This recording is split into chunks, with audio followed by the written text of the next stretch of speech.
हम आपको सिर्फ अब ये बताना चाहते हैं कि RIS रिवाइविंग इस्लामिक स्पिरिट उनका बहुत ज़बरदस्त शो हो रहा है, जो कि हम आपको बहुत दिनों से बता रहे हैं कि सारी दुनिया से ये मुस्लिम स्कॉलर्स लेकर आ रहे हैं और वो यहाँ पे बहुत ही एनलाइटनिंग, कोई मौलवी टाइप नहीं, बहुत ही एनलाइटनिंग स्कॉलरली अपने लेक्चर्स देने वाले हैं 3 दिन के लिए। ये जो शुरू होएगा दिसंबर 22 से 25 तक चलेंगे। तो आप अगर उनके ये लेक्चर्स अटेंड करना चाहते हैं, या कि आतिफ असलम साहब भी आ रहे हैं नशीद पढ़ने के लिए और नात और हम पढ़ेंगे, तो वो भी अगर आप अटेंड करना चाहते हैं तो आप इनको कांटेक्ट करें। इनके जो मेन स्पॉन्सर्स हैं वो हैं वतन कबाब ताज़ा और क्रिस्पी, एंड इस इतने बड़े इवेंट के साथ ये एसोसिएटेड है, तो आप खुद सोच सकते हैं इतने बड़े ब्रांड्स भी हैं इनके साथ, तो ये काफ़ी बड़ा इवेंट है। और भी बहुत सारे इनके, ये तो मेन स्पॉन्सर्स हैं, और भी बहुत सारे हैं जो कि इनको कर रहे हैं, क्योंकि ज़ाहिर है कि इस्लामिक स्कॉलर्स को टू नो द राइट इस्लाम उनको सुनना बहुत ज़रूरी है। तो अगर आप लोग भी अटेंड करना चाहते हैं, सिर्फ $50 इसकी जो है टिकट है, कोई इतनी ज़्यादा है भी नहीं, मेट्रो टोरंटो सेंटर में होएगा ये, तो आप 3 दिन जाके ये कर सकते हैं।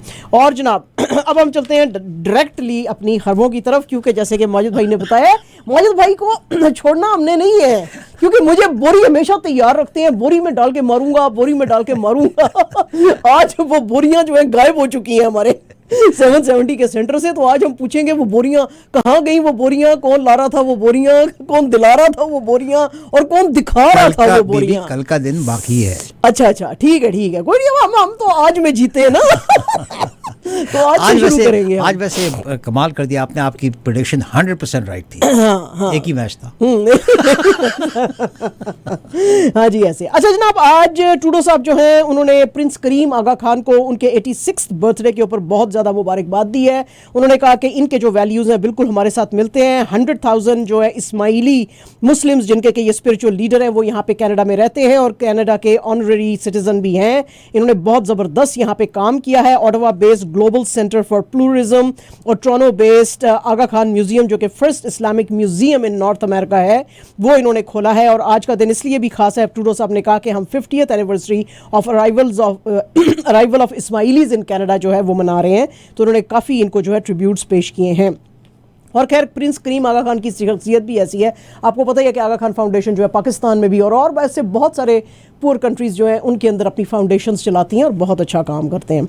अच्छा जनाब, federal interest and conflict and ethics commissioner जो हैं मारियो डियोन, उन्होंने ट्रेड मिनिस्टर जो है हमारी कनाडा की मैरी इंग, उनके ऊपर आज बड़ी उंगलियां उठाई हैं और उन्होंने कहा है जी कि इनके ऑफिस ने कुछ जो कॉन्ट्रैक्ट्स थे ये अपने वन ऑफ द फ्रेंड्स को दिए थे और इसकी बिल्कुल इजाज़त नहीं दी जा सकी। ये उस वक्त इन्वेस्टिगेशन शुरू की गई थी जब फेडरल कंजर्वेटिव्स जो थे उन्होंने कंसर्न्स शो किए थे कि भाई इन्होंने मीडिया ट्रेनिंग के कॉन्ट्रैक्ट्स जो हैं अपनी एक दोस्त को दिए थे, जिनका कि एक फर्म का नाम है पॉम्प एंड सर्कमस्टेंस। अलबत्ता इसके ऊपर इनको अच्छी जजमेंट यूज़ करनी चाहिए थी। मैरी इंग ने अपनी गलती को एक्सेप्ट करते हुए कहा कि I take full responsibility for my action, I should have rescued myself from this. तो अब देखेंगे आगे अब इनका क्या होता है। पता नहीं क्या बात है कि लिबरल जो पार्टीज़ है उसमें जो ट्रूडो साहब है वो माफिया मांगते रहते हैं और पार्टी के अंदर स्कैंडल्स आते रहते हैं, तो ये दोनों चीज़ें साथ साथ चल रही हैं। बगैर उसके एक्साइटमेंट नहीं होती। एक्साइटमेंट नहीं होती। हमारे मुल्क में कौन सा ट्रम्प साहब है तो इसलिए हमको भी एक्साइटमेंट चाहिए, तो ये अब एक्साइटमेंट लाते रहते हैं। टैक्स पेयर्स ओम्बड्समैन पर्सन जो है फ्रांसिस बेलियो, उन्होंने भी आज एक प्रेस कॉन्फ्रेंस कर रहे थे और उन्होंने आज काफ़ी CRA को खींचा है। उन्होंने कहा जी ये CRA जो है लोगों को सही तरह से एक्सप्लेन नहीं करती है कि वो कौन सी सर्विसेज ले सकते हैं और कौन सी नहीं ले सकते हैं। जैसे कि उन्होंने कहा कि पेंडेमिक के ज़माने में कुछ सीनियर्स जो थे जिनकी के शिकायतें फिर मेरे ऑफिस में आई, उनको जो आपको पता ही है फेडरल गवर्नमेंट ने कहा था कि 1 टाइम पेमेंट हम अप्रैल में करेंगे, वो इनको कर रहे थे। तो जो बाकी के सीनियर्स के बेनिफिट्स थे वो फिर जाहिर है गवर्नमेंट ने विड्रॉ कर लिए थे। तो वो कहते हैं CRA का काम है लोगों को बताना कि भाई क्या क्या आपको बेनिफिट्स मिल सकते हैं और अगर एक बेनिफिट मिलेगा तो फिर दूसरा जो है वो रोक लिया जाएगा, तो आप डिसाइड करें किस बेनिफिट के लिए आपको अप्लाई करना है। इसके अलावा उन्होंने आज बड़े अफसोस का इजहार किया कि CRA बहुत सारे वल्नरेबल लोगों को नहीं देख रहा है जो कि ना तो अपने टैक्सेस फाइल कर रहे हैं और इसलिए वो बेनिफिट्स जो हैं वो भी मिस कर रहे हैं। कनाडा और कुवैत के बीच में जी पिछले 60 ईयर्स से कहा जाता है कनेडियन गवर्नमेंट की तरफ से कि बड़े रिलेशंस हैं। आज हरजीत सज्जन साहब जो हैं मिनिस्टर फॉर इंटरनेशनल डेवलपमेंट, उनकी मुलाकातें हुई हैं शेख सालिम अब्दुल्ला अल जाबर अल सबा, कुवैत के मिनिस्टर ऑफ फॉरेन अफेयर्स हैं, उनके साथ। और उन्होंने कहा जी कि हम दोनों कंट्रीज के बीच के वैल्यूज जो हैं वो एक जैसे हैं और हमारे जो चैलेंजेस जिनको हम फेस कर रहे हैं वो भी एक जैसे हैं। तो अब हम दोनों और ज्यादा कोऑर्डिनेशन करेंगे और बहुत सारे एमओयूज ये लोग साइन कर रहे हैं to focus on poverty reduction, promote good governance, support women led solutions, diversity, pluralism, protection to human rights. तो शुक्र है कनाडा का कोई अरब कंट्रीज की तरफ जो है कुछ असर हुआ है, कुछ ध्यान हुआ है। तो अब इनको पता चलेगा what it means to have friendship with these rich Arab countries. वो सिर्फ ये नहीं है कि आपके मुल्क में बस धड़ाधड़ अपने बंदे भेजेंगे, आपके मुल्क में आके वो इन्वेस्टमेंट करेंगे। तो ये जो है ये बड़ी आज की मेजर न्यूज थी। कनेडियन रॉयल जो एयरफोर्स है जी, उन्होंने अपने 2 अफसरों को बड़ा खींचा है क्योंकि उन्होंने कहा जी कि उन्होंने मिलिट्री का जो कोड ऑफ कंडक्ट था उसके ये लोग खिलाफ गए हैं। ये इसको कहते हैं कॉल साइन रिव्यू का बोर्ड जो था वो बैठा था, जिसमें कि उन्होंने कहा जी कि 4 विंग कोल्ड लेक अल्बर्टा में हो रहा था, जिसमें ये जो है कुछ सीनियर अफसर्स जो हैं प्रपोज और डिस्कस करते हैं, लेकिन वो कहते हैं कुछ चीजें, लेकिन वो कहते हैं जी इन्होंने बहुत गलत तरीके से उसको किया जो कि अंडर सेक्सुअल मिसकंडक्ट भी आ जाता है। तो उसके लिए जो 2 इनके अफसर हैं, एक तो कर्नल कॉलिन मॉर्क्स और एक लेफ्टिनेंट कर्नल कोरी मास्क, इनको 8 और 5 डेज के लिए सस्पेंड किया गया है विद पे रिस्पेक्टिवली। तो उन्होंने कहा जी कि इस चीज की गुंजाइश नहीं है कि आप ये जो है कॉल साइन इसको गलत तरीके से यूज करें। डिफेंस मिनिस्टर अनीता आनंद साहिबा जो हैं उन्होंने कनेडियन आर्म्ड फोर्सेस को डायरेक्ट किया है कि उनके जो क्राइम्स होते हैं सेक्सुअल असॉल्ट के रिलेटेड जो है वो सिविलियन गवर्नमेंट जो है सिविलियन जो कोर्ट्स हैं या काउंटर पार्ट्स हैं वो इसको अप्रूव किया करेंगे। हालांकि मिलिट्री पुलिस ने कहा है कि ये जब केसेस सिविलियन काउंटर पार्ट्स को भेजे जाते हैं कि तो वो बहुत सारी मुश्किलें जो हैं वो फेस करते हैं। आज अनीता आनंद साहिबा जो हैं पार्लियामेंट के अंदर अपना जो इनको रिकमेंडेशंस दी गई थी 48 उसके इंप्लीमेंटेशन के ऊपर बात करते हुए ये कह रही थी कि retired chief justice Louis arbor ने जो हमें कहा था वो तमाम की तमाम शर्तें मानते हुए अब हमने ये बहुत ही ambitious road map for reform in Canadian armed forces लिया है और department of national defence of Canadian armed forces में अब हम आप देखेंगे कि मेजर चेंजेस जो हैं वो लेके आ रहे हैं। बाई इलेक्शंस जो यहाँ पे हुए थे मिसिसागा लेक शोर में, जिसका कि अभी जिक्र माजिद भाई ने भी किया है, जिसमें कि चार्ल्स सूजा जो हैं वो जीते हैं। वो ओंटारियो के एक्स फाइनेंस मिनिस्टर थे, लेकिन अब वो फेडरल लेवल के लिए जीते हैं, अब वो एमपी के लेवल का जो है वो जीते हैं और इनको बहुत पहले ही पता चल गया था। लास्ट नाइट इन्होंने अपनी विक्ट्री जो थी अनाउंस कर दी थी। अभी भी शायद कुछ काउंटिंग जारी है, लेकिन इसके मुताबिक जो अभी तक हुई है काउंटिंग 52.5% वोट्स इनको मिले हैं। इनके जो कंजर्वेटिव काउंटर पार्ट थे उनको 33%, एनडीपी को 6.5%। इनका कहना था चार्ल्स सूजा साहब का कि ये मैं अलोन नहीं कर सकता था, मेरी पार्टी मेरे साथ थी और इनकी विक्ट्री ये जो इवेंट था इसमें उमर अल गबरा ट्रांसपोर्ट मिनिस्टर और लिबरल एमपी इकरा खालिद जो थे इनके साथ थे कल रात। ओंटारियो ने जी एक लिस्ट रिवील की है जिसमें कि 2021 में मोस्ट पॉपुलर बच्चे जो हैं उनके क्या नाम रहे। तो उसमें ओलिविया जो था नंबर 1 चॉइस रहा गर्ल्स के लिए 2021 में, और लड़कों के लिए जो है वो जो नाम सबसे ऊपर रहा वो था नोआ। फिर से जो टॉप पे नोआ रहा, लेकिन वो कहते हैं जी कि लियाम जो है वो भी आता जा रहा है। तो 2021 में जो गर्ल्स के टॉप नेम्स थे वो थे ओलिविया, एमा, शार्लेट, अमिलिया, एवा, सोफिया, इसला, एवलिन, मिया, एला, और बॉयज में Noah, Liam, Oliver, Jack, Benjamin, Theodore, Lucas, William, Ethan और लियो, ये नाम मेजर है। रॉयटर्स की एक न्यूज है जी, और रॉयटर्स की इस न्यूज के मुताबिक G7 जो है उसने आज फिर से डिसाइड किया है कि वो यूक्रेन को ज्यादा और भी असला देगा, क्योंकि प्रेसिडेंट ज़ेलेंस्की को जो यूक्रेन के हैं वो कह रहे हैं कि रशियन मिसाइल्स, आर्टिलरी और ड्रोन्स जो कॉन्स्टेंटली यूक्रेन को हैमर कर रहे हैं उसके लिए हमको चाहिए आपके modern tanks, artillery, firework, long range missiles, और इसके अलावा extra 2 cubic metre natural gas हमको चाहिए है।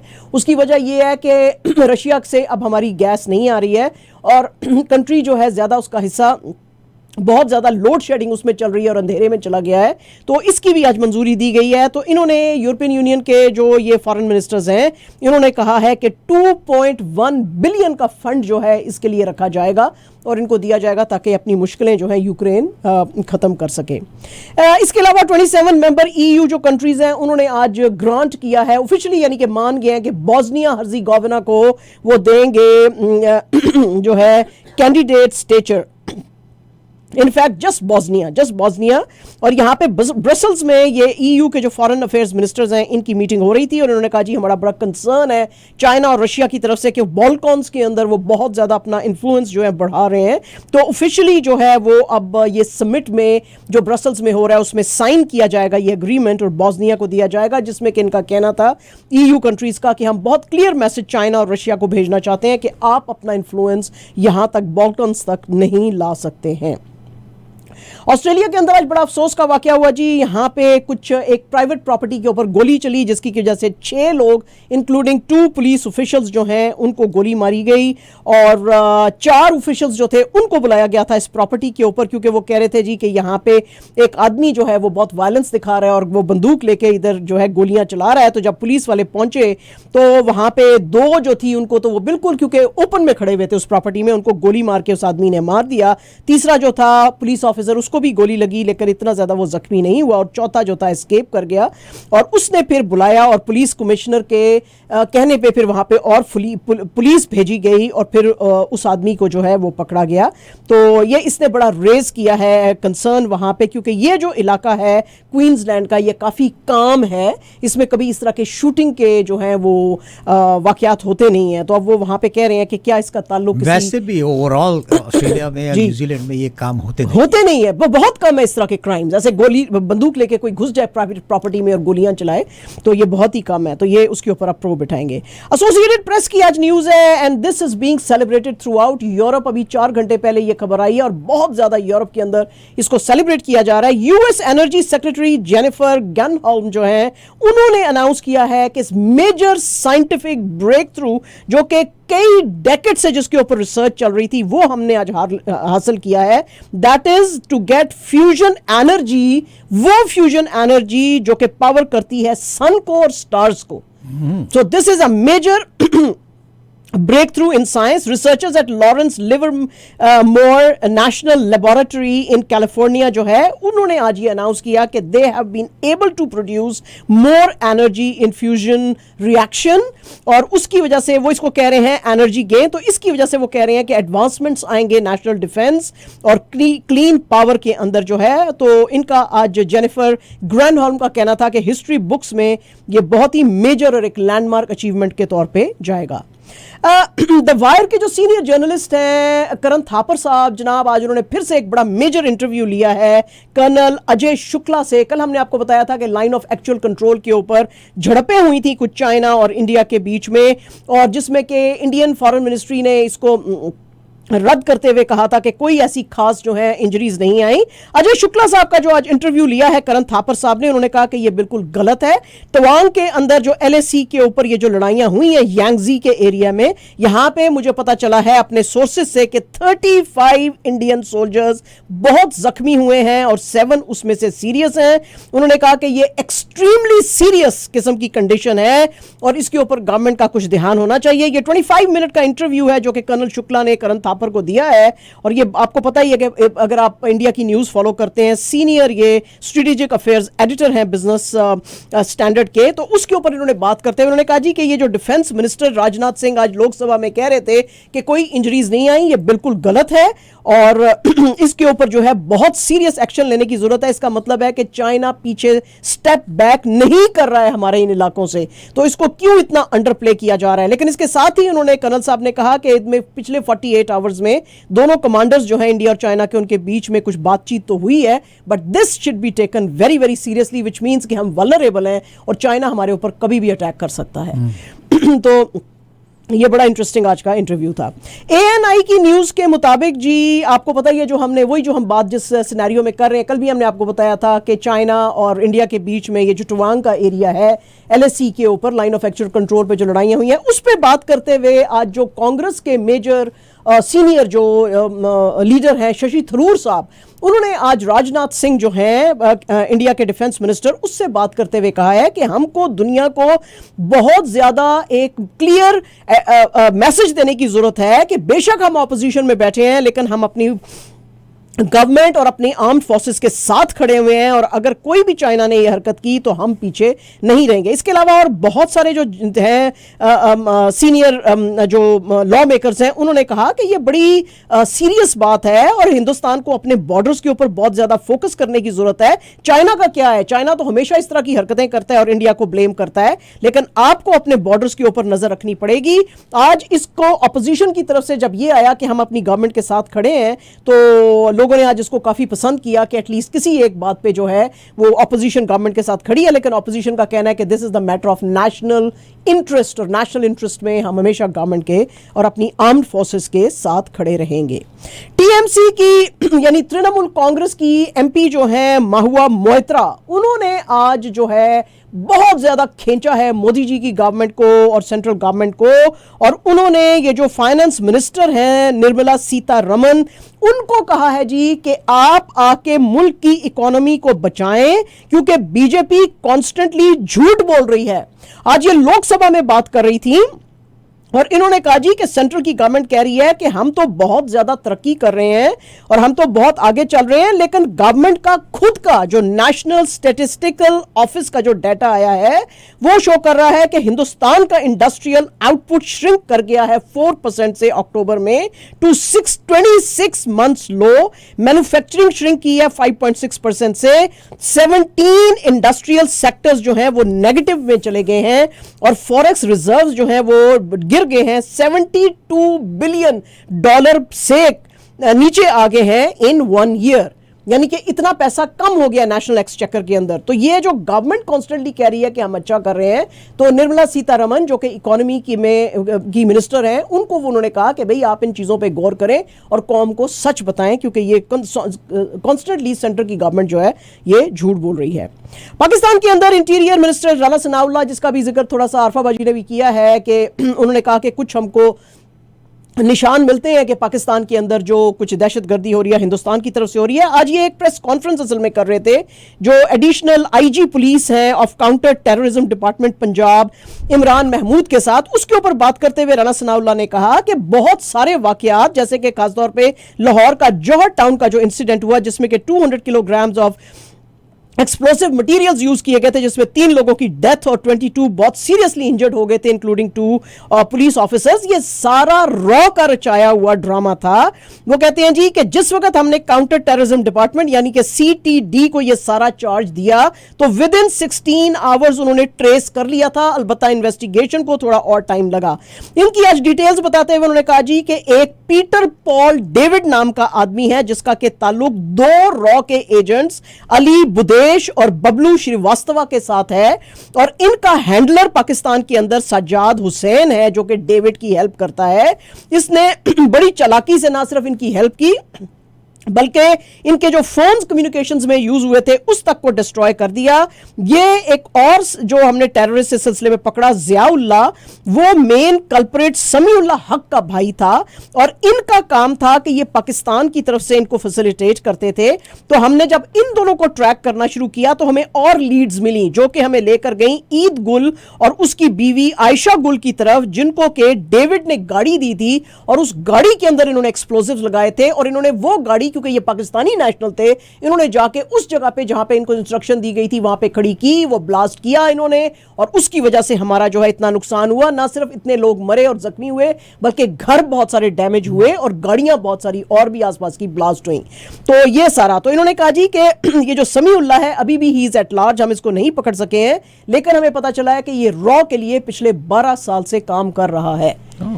तो आज लोगों ने तारीफ की इंटीरियर मिनिस्ट्री की कि आफ्टर ऑल शायद कुछ काम कर ही रही है इंटीरियर मिनिस्ट्री जो है फाइंड आउट करने में। बहरहाल अगर लोग पकड़े नहीं गए, कुछ को कहते हैं जी पकड़े गए हैं और कुछ को वो ढूंढ रहे हैं। प्राइम मिनिस्टर शहबाज शरीफ साहब ने आज इनऑग्यूरेट की है जी 6 लेन सक्खर हैदराबाद मोटरवे 6 का जो प्रोजेक्ट है और इसके ऊपर बात करते हुए उन्होंने कहा जी कि 30 मंथ्स में हम ये इसको कंप्लीट करेंगे क्योंकि ये 2 मेजर सिटीज पेशावर और कराची को जो है वो जोड़ेगा। इसके अंदर 15 interchanges, large bridges over Sindh river, 82 bridges over canal और 19 underpass bridges, 6 flyover, 6 10 service areas और इस तरह की बहुत सारी चीजें जो हैं वो शामिल होंगी और ये गुजरती हुई जाएगी जामशोरो, हैदराबाद, मटियारी, बेनजीराबाद, नौशहरो, फिरोज, खैरपुर और सक्खर से। तो उन्होंने कहा जी कि सड़कें जो अच्छी हैं वो मुल्क की तरक्की में बहुत मेजर रोल प्ले करती हैं। इलेक्शन कमीशन ऑफ पाकिस्तान जो है जी फिर से जो तोशा खाना का जो केस था जिसमें कि वो कह रहे हैं कि इमरान खान साहब को डिस्क्वालीफाई कर दिया जाए, वो आज फिर से केस जो था कोर्ट के अंदर था इस्लामाबाद हाई कोर्ट में, जिसमें कि इन्होंने इस्लामाबाद हाई कोर्ट को कहा कि इस्लामाबाद की डिस्ट्रिक्ट एंड सेशंस कोर्ट जो है ऑलरेडी अपना वर्डिक्ट जो है वो रिजर्व रखती है इस केस में और वो जो है ये करप्ट प्रैक्टिसेस जो करते रहे हैं इमरान खान साहब उसके ऊपर आप एक्शन लें। इमरान खान साहब ने हमेशा इसको डिनाई किया है। चीफ जस्टिस आमिर फारूक आज ये जो थे सारी हियरिंग सुन रहे थे, उन्होंने कहा कि मैं दोनों तरफ की बात सुनने के बाद 2 to 3 वीक्स में डिसीजन दूंगा। इस मौके पे इमरान खान साहब के जो काउंसिल बैरिस्टर अली जफर साहब थे उसने कहा जी ईसीबी जो है यानी कि इलेक्शन कमीशन ऑफ पाकिस्तान वो कोर्ट ऑफ लॉ नहीं है, उसकी कोई अथॉरिटी नहीं है कि नेशनल असेंबली के किसी भी मेंबर को ये डिस्क्वालीफाई करे।